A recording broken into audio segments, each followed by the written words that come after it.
Stirling Council is rubbish. My impression of Stirling Council is that it often fails to meet the expectations of the community. They move very slowly to solve problems, and when they do, they often don't get it right. It's a council that isn't serving our community well, which may be true, but it isn't something I'm saying. These words belong to someone who clearly isn't happy with the current Labour-Tory Stirling Council coalition. It's frustrating that Stirling Council is always slow to react to adverse weather. It's also something he feels very strongly about. There's no doubt.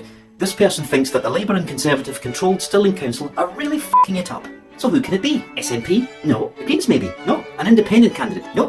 Hey look! It's Rob, the Tory party candidate for the Dunblane Bridgeovallen by-election. He's fed up with the way his pals in the Tory and Labour party are running the council. It's here, in his campaign leaflet. We often say, never trust a Tory. So how can this be a reliable source of information?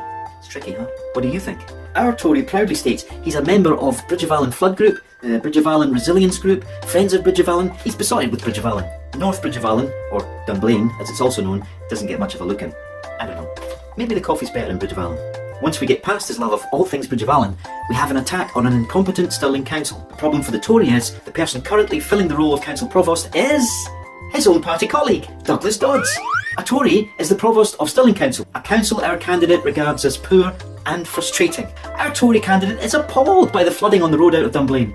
By failing so far to fix this problem, his incompetent council friends are hindering his exit out of Dunblane and back to the safety of the coffee shops of Bridgeovallen. Wait a minute, you might say.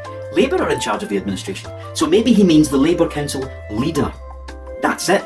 The Labour Party. A shower of slow, frustrating incompetence. Labour is to blame.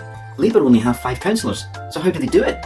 Well, they rely on the support of the Tory Party! So our Tory candidate is attacking a council that's supported by his own party. Are you feeling dizzy?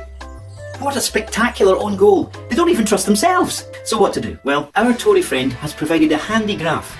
It shows what you should do if you don't want him to win. Give your first preference vote to your independent supporting party, which in this election is either SNP or Green. And if you put your second preference for the other independent supporting candidate, then it's highly unlikely this Brexit-loving anti-European Tory candidate will enjoy any success in this election. So that's it. If you want this council changed, then vote SNP Green or Green SNP. Thanks to the local Tory party's spectacular lack of self-awareness, if you want a councillor out to change Stirling Council who is pro-European and anti-Brexit, then vote SNP Green or Green SNP. Bridgeovallen and Dunblane and the Stirling area will be all the better for it. Never trust a Tory, even when they're telling you the truth.